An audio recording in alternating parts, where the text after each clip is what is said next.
নমস্কাৰ প্ৰিয় বন্ধু বান্ধৱীসকল, আপোনালোক সকলোকে স্বাগতম জনাইছোঁ আমাৰ চেনেল ই কহি পাঠলৈ। আজি আমি যিখন অসম লোকসভা আয়োগৰ মডেল কুৱেশ্যন পেপাৰ তেওঁলোকে তেওঁলোকৰ ৱেবছাইটত আপলোড কৰিছিল, চ' তাৰ পাৰ্ট 7 কুৱেশ্যন নম্বৰ 61 পৰা 70লৈকে আলোচনা কৰিবলৈ আগবাঢ়িছোঁ। আপোনালোকে যি ব্যাপক সঁহাৰি দিছে আমাৰ এই মডেল পেপাৰ ডিছকাশ্যন ছেশ্যনটোৰ প্ৰতি আপোনালোকক ধন্যবাদ জ্ঞাপন কৰিছোঁ। আৰু যিহেতু এই পাৰ্ট 6 পাৰ্ট 7 আপলোড কৰাত কিছু পলম হৈছিল, গতিকে আমি লাষ্ট পাৰ্টত অৰ্থাৎ পাৰ্ট 8ত কুৱেশ্যন নম্বৰ 71 পৰা 100লৈকে আটাইখিনি কুৱেশ্যন 30টা কুৱেশ্যন একেলগে কভাৰ কৰি পৰৱৰ্তী ভিডিঅ'ত আপোনালোকৰ বাবে আগবঢ়াবলৈ যত্ন কৰিম। গতিকে চাই থাকিব এই কহি পাঠ আৰু পলম নকৰি মূল বিষয়বস্তুলৈ প্ৰৱেশ কৰোঁ বলক। So question number 61, ইয়াত digital signature related তিনিটা statement দিছে। প্ৰথমটোত কৈছে a digital signature is an electronic record that identifies the certifying authority issuing it. Second statementটোত কৈছে যে it is used to serve as a proof of identity, আৰু থাৰ্ডটোত কৈছে যে it is an electronic method of signing an electronic document and so. So এইকেইটাৰ ভিতৰত কোনকেইটা statement correct সেইটো আমি চাব যদি যত্ন কৰোঁ তেতিয়াহ'লে correct answerটো হ'ব অপশ্যন ডি, আটাইকেইটা statementে শুদ্ধ। So digital signature যিটো সংজ্ঞা যিটো definition সেইটো হৈছে it is the digital equivalent of a handwritten signature or stamp seal. আমি হাতেৰে কৰা চহীটো বা আমি ষ্টাম্পেৰে যিটো seal মাৰি দিওঁ তাৰ ডিজিটেল ইকুইভেলেন্স হিচাপে ডিজিটেল চিগনেচাৰটো ব্যৱহাৰ কৰা হয়, কিন্তু ইয়াৰ যিটো সিকিউৰিটি প্যাৰামিটাৰ সেইটো যথেষ্ট উচ্চ পৰ্যায়ৰ হয়। It gives the information about the creator of the document and ensures that the document has not been altered or tampered. ডকুমেণ্টটো যাতে সলনি কৰা নহয়, ইয়াৰ অৰিজিনেল যিটো কনফিগাৰেশ্যন সেইটো যাতে মেইনটেইন হৈ থাকে যি এইটো ক্ৰিয়েট কৰে, চ' সেই সন্দৰ্ভতো ডিজিটেল চিগনেচাৰটোৱে সিকিউৰিটি প্ৰভাইড কৰে। আৰু এই ডিজিটেল চিগনেচাৰবোৰ basically use for validating the integrity and authenticity of any digital document, messages or software etcetera. আমি যিকোনো আজিকালি বেংক ষ্টেটমেণ্টৰ ক্ষেত্ৰত বা বহু ক্ষেত্ৰত ড্ৰাইভিং লাইচেন্সেই হওক বা তেনেকুৱা ধৰণৰ বহুখিনি ডকুমেণ্ট আজিকালি ডিজিটেল চিগনেচাৰৰ মাধ্যমতেই হয়। চ' যদিহে বস্তুটো ডিজিটেল চিগনেচাৰ মাধ্যমেৰে হয় তেতিয়া তাৰ ইণ্টিগ্ৰিটি আৰু অথেণ্টিচিটিটো মেইনটেইন হয় বুলি বিশ্বাস কৰা হয়। আৰু এই ডিজিটেল চিগনেচাৰৰ লগত জড়িত এটা টাৰ্ম হৈছে ডিজিটেল চিগনেচাৰ চাৰ্টিফিকেট, চমুকৈ DSC বুলি যাক কোৱা হয়। চ' এইটো হৈছে ফিজিকেল বা পেপাৰ চাৰ্টিফিকেট যিসমূহ ইছ্যু হয় তাৰ ডিজিটেল ইকুইভেলেন্সটো। আৰু এই digital certificate can be presented electronically to prove one's identity, to access information or services on the internet and to sign certain documents digitally. So' এইখিনি আমি ডিজিটেল চিগনেচাৰ আৰু digital signature certificate related information আপোনালোকক provide কৰিলোঁ। Next চাওঁ question number 62. So which one of the following groups of plants was domesticated in the New World and introduced into the Old World? So এই New World আৰু Old World সেইকেইটা যদি আমি প্ৰথমতে বুজিবলৈ যত্ন কৰোঁ তেতিয়াহ'লে বেচিকেলি কলম্বাছে যেতিয়া আমেৰিকা আৱিষ্কাৰ কৰিছিল, চ' সেই আমেৰিকা আৱিষ্কাৰ কৰাৰ পিছত সেই নৰ্থ আমেৰিকান যিসমূহ টেৰিটৰী সেইসমূহক নিউ ৱৰ্ল্ড বুলি বিশ্বাস কৰা হৈছিল। আৰু অল্ড ৱৰ্ল্ড বুলিলে বেচিকেলি ইউৰেছিয়া যিসমূহ এৰিয়া বা আফ্ৰিকান কাণ্ট্ৰিজসমূহ পূৰ্বৰ যিসমূহ আমেৰিকা আৱিষ্কাৰৰ পূৰ্বৰ পৰা এক্সিষ্ট হৈ আছিল, চ' সেইসমূহক অল্ড ৱৰ্ল্ড বুলি কোৱা হয়। চ' এই নিউ ৱৰ্ল্ডৰ পৰা অল্ড ৱৰ্ল্ডলৈ ট্ৰানজিশ্যন ঘটা যিকেইটা গ্ৰুপ অফ প্লেণ্টছ সেইকেইটা কি সুধিছে। চ' ইয়াৰ শুদ্ধ উত্তৰটো হৈছে অপশ্যন এত যিটো উল্লেখ আছিল টবেকো, ককোৱা এণ্ড ৰাবাৰ, সেইকেইটা হৈছে নিউ ৱৰ্ল্ডৰ পৰা অল্ড ৱৰ্ল্ডলৈ ট্ৰান্সফাৰ ঘটা প্লেণ্ট স্পেচিছ। এতিয়া এই গোটেই যিটো ট্ৰান্সমিশ্যনৰ প্ৰক্ৰিয়া নিউ ৱৰ্ল্ডৰ পৰা অল্ড ৱৰ্ল্ডলৈ ট্ৰান্সমিশ্যনৰ এই গোটেই প্ৰক্ৰিয়াটোক বা ভাইচ ভাৰ্চা সেইটো কলম্বিয়ান এক্সচেঞ্জ বুলি কয়। চ' এইটো খ্ৰীষ্টফাৰ কলম্বাছ আমেৰিকা আৱিষ্কাৰক, চ' তেওঁৰ নামেৰে এইটো নামাকৰণ কৰা হৈছিল। চ' এই কলম্বিয়ান এক্সচেঞ্জটো বেচিকেলি কি যদি সেইটো আমি চাব যত্ন কৰোঁ তেতিয়াহ'লে it is the wide spread exchange of plants, কেৱল মাত্ৰ প্লেণ্টছেই নহয়, animals, culture, human population, technology and ideas, আৰু লগতে বিভিন্ন ধৰণৰ মহামাৰী বা ডিজিজসমূহ এই নতুন ৱৰ্ল্ডৰ পৰা পুৰণি পৃথিৱীলৈ যেতিয়া ট্ৰান্সমিশ্যন ঘটিছিল সেই গোটেই প্ৰক্ৰিয়াটোক কলম্বিয়ান এক্সচেঞ্জ বুলি কোৱা হৈছিল। আৰু নিউ ৱৰ্ল্ড বুলিলে ইতিমধ্যে আমি কৈছোঁ আমেৰিকাক বুজা যায়, আমেৰিকান কণ্টিনেণ্টটোক নৰ্থ আমেৰিকান, আৰু অল্ড ৱৰ্ল্ড বুলিলে ইউৰেছিয়া যিসমূহ নেশ্যন সেইসমূহক বুজা যায়। আৰু মূলতঃ 15 to 16 চেঞ্চুৰীত এই ট্ৰান্সমিশ্যনটো ঘটিছিল। আৰু ইয়াৰ মূল ৰিজন আছিল যিটো ইউৰোপিয়ান কলনাইজেশ্যন বা ব্ৰিটিছ কলনাইজেশ্যনকে আৰম্ভ কৰি গোটেই ইউৰোপিয়ান প্ৰস্পাৰাছ কাণ্ট্ৰিসমূহে যি কলনাইজ টেৰিটৰীসমূহ বনাবৰ যত্ন কৰিছিল ট্ৰেড পাৰপাজত, চ' তাৰ পৰাই এই কলম্বিয়ান এক্সচেঞ্জটো ঘটিছিল বুলি বিশ্বাস কৰা হয়। এতিয়া ইয়াত কটন এটা অপশ্যন হিচাপে বহুতকেইটা ইয়াৰ অপশ্যনত আছিল কটন। চ' কটনটো অৰিজিনেলি ইণ্ডিয়াতেই তাৰ কাল্টিভেশ্যন আৰম্ভ হৈছিল এনচিয়েণ্ট এৰাৰ পৰা। ইভেন হৰপ্পান চিভিলাইজেশ্যনতো এই কটন কাল্টিভেশ্যনৰ এভিডেঞ্চ পোৱা যায়। আৰু ঠিক সেইদৰে ঘেঁহু বা হুইট কাল্টিভেশ্যনো ইমমেমৰিয়েল সময়ৰ পৰাই আমাৰ স্মৃতিৰ পূৰ্বৰ পৰাই ভাৰতত কাল্টিভেট হয় বুলি বিশ্বাস কৰা হয়। কিন্তু এই টবেকো, ককো আৰু ৰাবাৰ এইকেইটা ইণ্ডিয়ালৈ আহিছিল ইউৰোপিয়ানসকলৰ জৰিয়তে লেট মিডিয়েভেল বা আৰ্লি মডাৰ্ণ এৰাত। এই গোটেইসমূহৰ অৰিজিনেট চাউথ আমেৰিকা কণ্টিনেণ্টত হৈছিল, গতিকে এই কলম্বিয়ান এক্সচেঞ্জেৰে এইসমূহৰ ট্ৰান্সমিশ্যন ঘটিছিল। আৰু এই চিত্ৰখনত আপোনালোকে দেখিবলৈ পাব, পজ কৰি যদি আপোনালোকে চায় তেতিয়াহ'লে কোনখিনি আমেৰিকাৰ পৰা ইউৰোপ, আফ্ৰিকা বা এছিয়ালৈ আহিছিল ইয়াত ওপৰত আছে, আৰু কোনখিনি তাৰ অপজিট ডিৰেকশ্যনত ট্ৰান্সমিশ্যন হৈছিল সেইটো আছে। চ' আপোনালোকে যদি পজ কৰি চায় তেতিয়াহ'লে আপোনালোকে এই ক্ৰপছসমূহ নোট কৰি ল'ব পাৰিব ইয়াত ডিজিজ লাইভষ্টক গ্ৰেইন গোটেইখিনি ডিটেইলছ মেনশ্যন আছে Next question number 63 ইয়াত প্ৰথমতে চাৰিটা কেমিকেল কম্পাউণ্ডৰ মেনশ্যন আছে কাৰ্বন মনোক্সাইড মিথেন ওজন আৰু সালফাৰ ডাই অক্সাইড সো এইকেইটাৰ ভিতৰত কোনকেইটা এটমস্ফিয়াৰলৈ ৰিলিজ হয় যেতিয়া ষ্টেবল বাৰ্নিং কৰা হয় যেতিয়া ক্ৰপ বা বায়োমাছ ৰেচিডিউসমূহ বাৰ্ন কৰি দিয়া হয় জ্বলাই দিয়া হয় তেতিয়া এই চাৰিটা কম্পাউণ্ডৰ ভিতৰত কোনকেইটা এটমস্ফিয়াৰলৈ ৰিলিজ হৈ সুধিছে সো এই burning of crop it emits traces of কি chemical carbon dioxide methane carbon monoxide then nitrous oxide sulfur dioxide আৰু particulates সমূহ এইসমূহ ৰিলিজ হয় এতিয়া ইয়াত যদি অপচনখিনি চাওঁ কাৰ্বন ডাই অক্সাইড মিথেন আৰু সালফাৰ ডাই অক্সাইড মেনশ্যনে আছে আৰু 1 2 4 গোটেইকেইটা একেলগে থকা অপচন হৈছে অপচন ডি টোৱে গতিকে অজনটো ইয়াত অট'মেটিক্যালি ইনক্লুড হৈ যাব so option D is the correct answer এতিয়া এই ষ্টেবল বাৰ্নিং বা পেডি বাৰ্নিঙৰ যিটো প্ৰক্ৰিয়া সেইটোলৈ মেজৰ কন্ট্ৰিবিউশন মূলতঃ দুখন ষ্টেটে আগবঢ়ায় সেইকেইটা হৈছে কমে পাঞ্জাব আৰু হাৰিয়ানা সো টোটেল এমিশন যিটো হয় ষ্টেবল বাৰ্নিঙৰ তাৰ 48%ই এই ষ্টেবল বাৰ্নিঙৰ টোটেল কন্ট্ৰিবিউশন এই দুখন ষ্টেটে আগবঢ়ায় আৰু মূলতঃ ষ্টেবল বাৰ্নিঙৰ যিটো পিৰিয়ড সেইটো এপ্ৰিল টু মে লৈ আৰু বেছি এফেক্টিভ হোৱাকৈ অক্টোবৰ টু নৱেম্বৰলৈ হয় এই অক্টোবৰ টু নৱেম্বৰ ট্ৰান্সমিশ্যনটোৰ কাৰণে পলিউশ্যনৰ যিটো মাত্ৰা সেইটো খুব ব্যাপক হাৰত বৃদ্ধি পায় আৰু এইটো বিশ্বাস কৰা হৈছে যে এই পাঞ্জাব আৰু হাৰিয়ানা তেওঁলোকে almost 35 million tons of crop waste তেওঁলোকৰ পেডি ফিল্ডসমূহৰ পৰা তেওঁলোকে জ্বলাই দিয়ে আৰু এইটো জ্বলাই কি কাৰণে মূলতঃ যেতিয়া এটা সামাৰ সিজনৰ পৰা উইন্টাৰ সিজনলৈ ক্ৰপটো যেতিয়া নতুনকৈ হাৰভেষ্ট কৰিবলগীয়া হয় সো তেতিয়া সামাৰ সিজনৰ ক্ৰপটো মূলতঃ ডিসপোজ কৰিবৰ কাৰণে এইটো এটাতকৈ লো কষ্ট টেকনিক বুলি বিশ্বাস কৰে ফাৰ্মাৰ্ছ সকলে সো হেতু কাৰণে ফাৰ্স্ট ক্ৰপৰ পৰা সেকেন্ড ক্ৰপ লৈ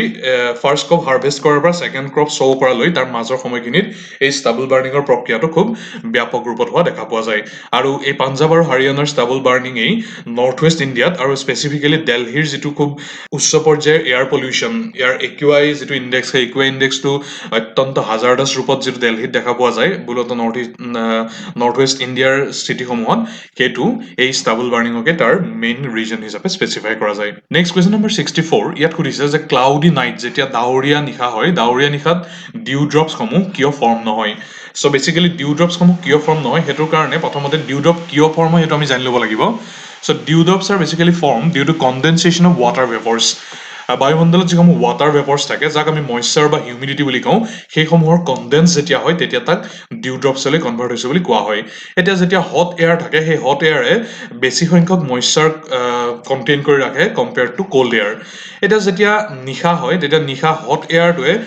যেতিয়া কোল্ড সাৰফেসৰ কন্টেক্টলৈ আহে তেতিয়া ৱাটাৰ ভেপৰসমূহ কনডেন্স হৈ যায় আৰু কোল্ড সাৰফেসটোত সেই কনডেন্স হোৱা ৱাটাৰ ভেপৰসমূহে টাইনি ড্ৰপলেটছ ফৰ্ম কিছুমান একুৱায়াৰ কৰে যিসমূহক আমি ডিউ ড্ৰপছ বুলি কওঁ এতিয়া ক্লাউডি নাইটৰ ক্ষেত্ৰত কি হয় যেতিয়া গ্ৰাউণ্ডে যিটো হিট ৰেডিয়েট কৰে সেই হিট ৰেডিয়েট কৰাটো সেইটো আকৌ গ্ৰাউণ্ডলৈ উভতি আহে due to this cloud coverage so যিটো হিট ৰেডিয়েট হৈ যিটো এটমস্ফিয়াৰলৈ ৰিলিজ হৈ যাব লাগিছিল হট এয়াৰ হিচাপে সেইটো এটমস্ফিয়াৰলৈ গুচি যোৱাৰ পৰিৱৰ্তে পুনৰ মাটিলৈকে উভতি আহে কিয়নো যিটো মেঘৰ আৱৰণ থাকে যিটো ক্লাউডৰ কভাৰেজ থাকে ডাৱৰৰ কভাৰেজ থাকে সেইটোৱে পুনৰ সেই হিট ৰেডিয়েট হৈ যোৱা হিটটো পুনৰ মাটিলৈ উভতাই পঠায় তাৰ ফলত মাটিৰ যিটো সাৰফেস গ্ৰাউণ্ড সাৰফেসটো হেতু যিটো কোল্ড সাৰফেস প্ৰয়োজনীয় ডিউ ড্ৰপ ফৰ্ম কৰিবৰ কাৰণে হেতু সীমান্ত পৰ্যায়ত কোল্ড হৈ নাযায় তাৰ ফলত মাটিৰ সংস্পৰ্শলৈ অহা যিসমূহ ৱাটাৰ ভেপৰ সেইসমূহ কনডেন্স হ'ব নোৱাৰে আৰু এজ এ ৰিজাল্ট ডিউ ড্ৰপছসমূহ ফৰ্ম নহয় সো গতিকে ইয়াত যিসমূহ অপচন দিছিল তাৰ ভিতৰত অপচন বিত যিটো আছে clouds reflect back the earth's radiation এইটোৱে হ'ব correct statement next question number 65 ইয়াত হেপাটাইটিছ ৰিলেটেড চাৰিটা ষ্টেটমেণ্ট কৈছে তাৰ ভিতৰত কোনটো শুদ্ধ হয় সুধিছে সো আমি হেপাটাইটিছৰ ৰিলেটেড ইনফৰমেশ্যনখিনি প্ৰথমতে চাই লওঁ hepatitis is basically an inflammation of the liver ইনফ্লামেশ্যনৰ ৰিলেটেড এটা ডিজিজ এইটো হয় আৰু it can cause a range of health problems mainly caused by hepatitis virus so মূলতঃ পাঁচটা প্ৰকাৰৰ হেপাটাইটিছ ভাইৰাছ দেখা পোৱা যায় সেইকেইটাক কমে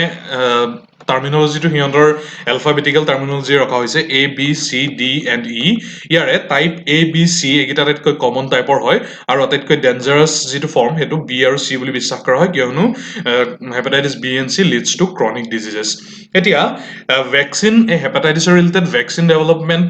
এতিয়ালৈকে কেৱল মাত্ৰ হেপাটাইটিছ এ আৰু হেপাটাইটিছ বি সেই দুটা ভেকচিনৰ ক্ষেত্ৰতহে সম্ভৱ হৈছে হেপাটাইটিছ চিৰ কাৰণে এতিয়ালৈকে কোনো ভেকচিন এভেইলেবল হোৱা নাই ইয়াৰ ৰিজন হিচাপে মূলতঃ হেপাটাইটিছ চিৰ যিটো জেনেটিক ভেৰিয়েশ্যন খুব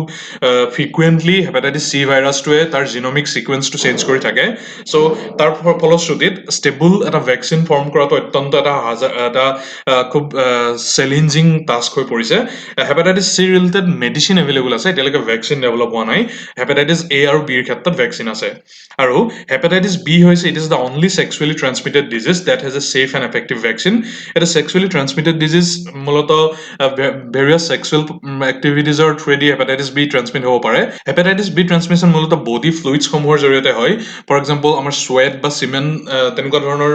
কম্পনেণ্টসমূহৰ থ্ৰুৱেদি ট্ৰান্সমিট হোৱাৰ সম্ভাৱনা ৰাখে চ' ইয়াত যিখিনি ষ্টেটমেণ্ট আছিল প্ৰথমটো হৈছে hepatitis B virus is transmitted much like HIV this is a correct statement ইয়াত অপশ্যন চিত কৈছিল যে globally the number of people infected with hepatitis B and C viruses is several times more than those of infected with HIV so' এইটো HIVতকৈ এটা বেছি prominent disease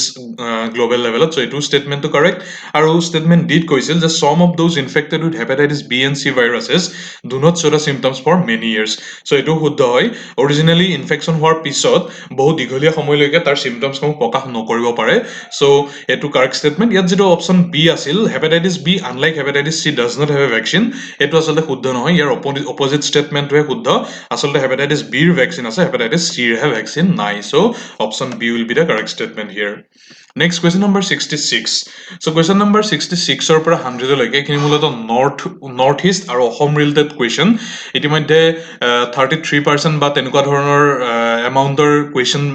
GS পেপাৰখনত Assam আৰু north east related হ'ব বুলি চিলেবাছত কোৱাই হৈছে চ' মডেল কুৱেশ্যন পেপাৰখন তেনেদৰেই ডিজাইন কৰা হৈছে আজি আমি 70লৈকে কৰিম আৰু পৰৱৰ্তী যি 30টা Assam and north east related question সেইখিনি একেটা পাৰ্টতে কভাৰ কৰিম চ' ফাৰ্ষ্ট এই Assam and north east related কুৱেশ্যনটো চাওঁ ইয়াত অৰুণাচল প্ৰদেশৰ এটা হাইড্ৰ ইলেক্ট্ৰিচিটি প্লেণ্টৰ বিষয়ে সুধিছে যিটোত জলবোমা এটা পেকেজ হিচাপে প্ৰডিউচ কৰিব বিচাৰিছে ইয়াত এই জলবোমা ৰিলেটেড যিটো কনচেপ্ট সেইটো কি আমি প্ৰপাৰলি এনালাইচিছ কৰিব নোৱাৰিলোঁ কিন্তু অৰুণাচল প্ৰদেশৰ কোনখন ৰিভাৰত এই হাইড্ৰ ইলেক্ট্ৰিক পাৱাৰ প্ৰজেক্টটো ডেভেলপ কৰাৰ প্ৰপ'জেল ৰখা হৈছে সেইটো পোনপটীয়াকৈ ইয়াত সুধিছে যিহেতু চ' অপশ্যনটো কাৰেক্ট অপশ্যনটো দিবাং হ'ব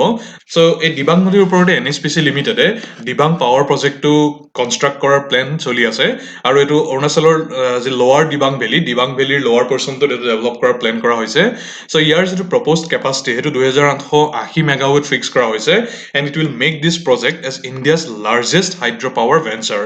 চ' ইমান ডাঙৰ মেগাৱেট ক্ষমতা সম্পন্ন কোনো হাইড্ৰ ইলেক্ট্ৰিক প্ৰজেক্ট এতিয়ালৈকে ডেভেলপ হোৱা নাই চ' এইটোৱে ইণ্ডিয়াৰ আটাইতকৈ লাৰ্জেষ্ট হাইড্ৰ পাৱাৰ প্ৰজেক্ট হ'ব বুলি বিশ্বাস কৰা হৈছে যেতিয়া কমপ্লিট হ'ব আৰু যেতিয়া ইয়াৰ কাম কমপ্লিশ্যন হ'ব তেতিয়া ইয়াৰ যিটো এলিভেশ্যন ইয়াৰ যিটো উচ্চতা সেইটো 278 মিটাৰ হ'ব বুলি গণ্য কৰা হৈছে and upon completion this will make it the world's tallest concrete gravity dam so' এইটো খুব ইম্পৰ্টেণ্ট আৰু লগতে ইয়াৰ যিটো ফাউণ্ডেশ্যন ষ্টেন লেয়িং চেৰিমনি সেইটো 2008 চনৰ জানুৱাৰী 31st হৈছিল আৰু তদানীন্তন PM সেই সময়ৰ প্ৰাইম মিনিষ্টাৰ মনমোহন সিঙে ইয়াৰ ফাউণ্ডেশ্যন লে কৰিছিল চ' দিবাং ভেলী প্ৰজেক্ট এইটো কেৱল মাত্ৰ হাইড্ৰ ইলেক্ট্ৰিক পাৱাৰ প্ৰজেক্টেই নহয় ইয়াত মাল্টি পাৰ্পাছ প্ৰজেক্ট হিচাপে ডেভেলপ কৰা হৈছে আৰু ব্ৰহ্মপুত্ৰৰ যি ভয়াৱহ বান পৰিস্থিতি এইটো কণ্ট্ৰল কৰাৰ ক্ষেত্ৰতো এই দিবাং হাইড্ৰ ইলেক্ট্ৰিক পাৱাৰ প্ৰজেক্টটোৱে এটা খুব ডিচাইডিং ৰোল প্লে কৰিব বুলি বিশ্বাস কৰা হৈছে এইটো কনষ্ট্ৰাকশ্যনৰ প্ৰক্ৰিয়াটো কিছু ডিলে হৈছে যথেষ্টখিনি ফৰ্মেলিটিজো বৰ্তমান চলি আছে গ্ৰীণ টাৰ্বিনলে হওক বা তেনেকুৱা বহুখিনি ছেক্টৰত চ' এইটো যিটো ইয়াৰ টাৰ্গেটেড ফিক্সেশ্যন পিৰিয়ড আছিল সেইটোতকৈ যথেষ্ট ডিলেড ইয়াৰ কাম চলি আছে নেক্সট কুৱেশ্যন নম্বৰ 67 ইয়াত অসমত বৰ্তমান কিমানটা চিডিউল কাষ্ট কমিউনিটি আছে সুধিছে চ' 2019 ফেব্ৰুৱাৰীত department of welfare of plain tribes and backward ক্লাছেছে এটা প্ৰকাশ কৰিছিল তথ্য আৰু সেইটো অনুসৰি বৰ্তমান ST পপুলেশ্যন আছে অসমত 14টা ST কমিউনিটি P অৰ্থাৎ প্লেইন ST হিলছ আছে 15টা আৰু SC কমিউনিটি আছে 16টা চ' বেচিকেলি অসমৰ যিটো চিডিউল পপুলেশ্যন সেইটো দুটা কেটেগৰীত ভাগ কৰিব পাৰি এটা হৈছে চিডিউল ট্ৰাইবসমূহকো আকৌ চাব কেটেগৰাইজ কৰা হৈছে প্লেইন এণ্ড হিলছ হিচাপে আৰু আনটো হৈছে চিডিউল কাষ্ট এতিয়া এই কুৱেশ্যনটোত সুধিছিল যে চিডিউল কাষ্ট কিমানটা কমিউনিটিজ অসমত আছে চ' ইয়াৰ কাৰেক্ট এনচাৰটো হ'ব অপশ্যন চিত যিটো উল্লেখ আছে 16 চ' সেই অসমৰ যি 16টা চিডিউল কাষ্ট 2019 চনৰ ফেব্ৰুৱাৰীৰ তথ্য মতে পুনৰ কৈছোঁ চ' সেইখিনি আমি ইয়াত উল্লেখ কৰি দিছোঁ ইয়াত 1 to 16 সেইখিনি আমি মেনশ্যন কৰিছোঁ আপোনালোকে প'জ কৰি যদি ইফ ইউ ফিল ৰিকুৱাৰ্ড তেতিয়াহ'লে নোট কৰি ল'ব পাৰিব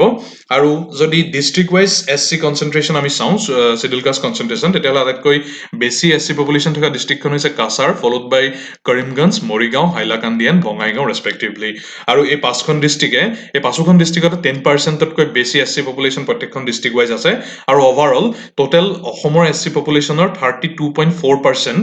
এই পাঁচখন ডিষ্ট্ৰিক্টেই কেপচাৰ কৰি আছে। আৰু যদি আপোনালোকক আৰু বেছি ডিটেইলছ প্ৰয়োজন হয় তেতিয়াহ'লে এই PDF-টো যেতিয়া আমি ৱেবছাইটত আপলোড কৰিম, চ' কাইলৈ বা পৰহিলৈ ভিতৰত আপোনালোকে এইটো পাই যাব। চ' তেতিয়া এই লিংকটো কপি কৰি আপোনালোকে যদি চাই তেতিয়াহ'লে আপোনালোকে ৰিকুৱাৰ্ড এডিশ্যনেল ইনফৰমেশ্যনখিনি লাভ কৰিব পাৰিব। নেক্সট কুৱেশ্যন নম্বৰ 68, ইয়াত সুধিছে যে 1886ৰ যে ইণ্ডিয়ান নেশ্যনেল কংগ্ৰেছৰ ছেকেণ্ড ছেছন, সেইটোত কোনগৰাকী অসমীয়াই জইন কৰিছিল? চ' 1885ত ইণ্ডিয়ান নেশ্যনেল কংগ্ৰেছ ফৰ্মেশ্যন হৈছিল আৰু তাৰ ছেকেণ্ড ছেছনটো হৈছিল অবভিয়াছলি 1886ত। চ' তাত জইন কৰা প্ৰথমগৰাকী অসমীয়া হৈছে অপশ্যন চিত যিটো উল্লেখ আছে দেৱীচৰণ বৰুৱা। কিন্তু বিভিন্ন চ'ৰ্চৰ তথ্য অনুসৰি গোপীনাথ বৰদলৈ নামৰ এগৰাকী ব্যক্তিয়ে এই ছেছনটোত দেৱীচৰণ বৰুৱাৰ লগত জইন কৰিছিল। চ' এই গোপীনাথ বৰদলৈ যিগৰাকীৰ কথা উল্লেখ আছে ইয়াত, তেওঁ কিন্তু চিফ মিনিষ্টাৰ গোপীনাথ বৰদলৈ নহয়। চিফ মিনিষ্টাৰ গোপীনাথ বৰদলৈ জন্ম প্ৰবেবলি 1890 মানতহে হৈছিলে। চ' এই গোটেই ডিছকাশ্যনখিনিৰ ৰেফাৰেঞ্চটো আমি ইয়াত উল্লেখ কৰি দিছোঁ চন্দনা গোস্বামী নামৰ এগৰাকী স্কলাৰৰ Assam's contact with the Indian National Congress, যিখন পাব্লিছ হৈছিল International Journal of Scientific Research. So' তাত অসমৰ ইণ্ডিয়ান নেশ্যনেল কংগ্ৰেছৰ লগত যি ইতিহাস সেইটো খুব ধুনীয়াকৈ আলোচনা কৰিছে। তাত এইখিনি ডিটেইলছ মেনশ্যন আছে যে যিখন ছেকেণ্ড ছেছন অফ কংগ্ৰেছ 1886ত হৈছিল, যিখন কলকাতাত অনুষ্ঠিত হৈছিল। চ' এইখন অসমৰ পৰা বিভিন্নগৰাকী প্ৰতিনিধিয়ে বিভিন্ন অৰ্গেনাইজেশ্যনক ৰিপ্ৰেজেণ্ট কৰি গৈছিল। তাৰ ভিতৰত আপাৰ আছাম এছ'চিয়েশ্যনক ৰিপ্ৰেজেণ্ট কৰিছিল দেৱীচৰণ বৰুৱা আৰু গোপীনাথ বৰদলৈ নামৰ দুগৰাকী ব্যক্তিয়ে। তেখেতৰে শ্বিলং এছ'চিয়েশ্যন ৱাজ ৰিপ্ৰেজেণ্টেড বাই কালিকান্ত বৰকাকতি আৰু নগাঁও ৰায়ত এছ'চিয়েশ্যনক ৰিপ্ৰেজেণ্ট কৰিছিল সত্যনাথ বৰাই। এতিয়া ইয়াত দেৱীচৰণ বৰুৱা আৰু গোপীনাথ বৰদলৈ দুইটা নাম যিহেতু মেনশ্যন আছে, গতিকে দুইটা অপশ্যনে আমি শুদ্ধ বুলি ভবাৰ থল আছে। কিন্তু আমি কনচিডাৰ কৰি লৈছোঁ যে ইয়াত যিটো ষ্টেটমেণ্ট এইট গোপীনাথ বৰদলৈ ৰখা হৈছিল, এইটো চিফ মিনিষ্টাৰ গোপীনাথ বৰদলৈক বুজোৱা হৈছে। গতিকে আমি সম্পূৰ্ণ শুদ্ধ উত্তৰটো APSC এনচাৰ কিৰ মতে দেৱীচৰণ বৰুৱা বুলি গণ্য কৰিছোঁ। কিন্তু পুনৰ কৈছোঁ, ইয়াত যিগৰাকী গোপীনাথ বৰদলৈৰ কথা উল্লেখ আছে বা এই পাৰ্টিকুলাৰ ৰিচাৰ্চ পেপাৰখনত যিগৰাকী গোপীনাথ বৰদলৈৰ কথা উল্লেখ আছে, তেওঁ চিফ মিনিষ্টাৰ বৰদলৈ নহয়, কিয়নো টাইম লাইনৰ ডিফাৰেঞ্চ আছে। চ' আপোনালোকে যদি এইগৰাকী গোপীনাথ বৰদলৈ কোন হয় কিবা তথ্য আছে যি আপাৰ আছাম এছ'চিয়েশ্যনক ৰিপ্ৰেজেণ্ট কৰি দেৱীচৰণ বৰুৱাৰ সংগী হৈছিল, চ' সেই বিষয়ত যদি আপোনালোকৰ কিবা তথ্য আছে তেতিয়াহ'লে আপোনালোকক আমাৰ কমেণ্ট বক্সত জনাবলৈ বা তেনেকুৱা কিবা লিংক প্ৰভাইড কৰিবলৈ অনুৰোধ জনালোঁ। পুনৰ কৈছোঁ, APSC প্ৰিলিমছ পাৰপাজত চিম্পলি আপোনালোকে জানি থ'লেই হ'ল যে Debicharan Barua was the first Assamese who represented Assam in Indian National Congress second session 1886। কিন্তু যিহেতু গোপীনাথ বৰদলৈ আৰু এগৰাকী ব্যক্তি আছে বুলি এইটো এটা ইণ্ট্ৰিগিং ফেক্টৰ বিভিন্ন চ'ৰ্চত উল্লেখ আছে, গতিকে এই সন্দৰ্ভত কিবা তথ্য জনাটো এইটো আমাৰ সিমানখিনি কিউৰিয়চিটি আমি প্ৰদৰ্শন কৰা উচিত। গতিকে যদি আপোনালোকৰ ওচৰত কিবা তথ্য আছে তেতিয়াহ'লে ইউ কেন কমেণ্ট। নেক্সট কুৱেশ্যন নম্বৰ 69, ইয়াত কৈছে কোনগৰাকী অসমীয়া ফ্ৰীডম ফাইটাৰে তেওঁক যি তাম্ৰপত্ৰৰ সন্মান আগবঢ়োৱা হৈছিল সেইখন নাকচ কৰিছিল বা সেইটো ৰিফিউজ কৰিছিল একচেপ্ট কৰিবৰ কাৰণে, আৰু কৈছিল যে with all my profound sense of gratitude to the well wishers of the government, I would like to say humbly that I did not take part in the India's freedom movement with an intention to get something in return. আৰু এইগৰাকী মহিয়সী Indian freedom fighter অসমৰ পৰা represent কৰা হৈছে Pushpalata Das. Option বিত যি উল্লেখ আছে, পুষ্পলতা দাসৰ বিষয়ে চমুকৈ আমি জানিবৰ যত্ন কৰোঁ। ইতিমধ্যে আমি গম পাইছোঁ যে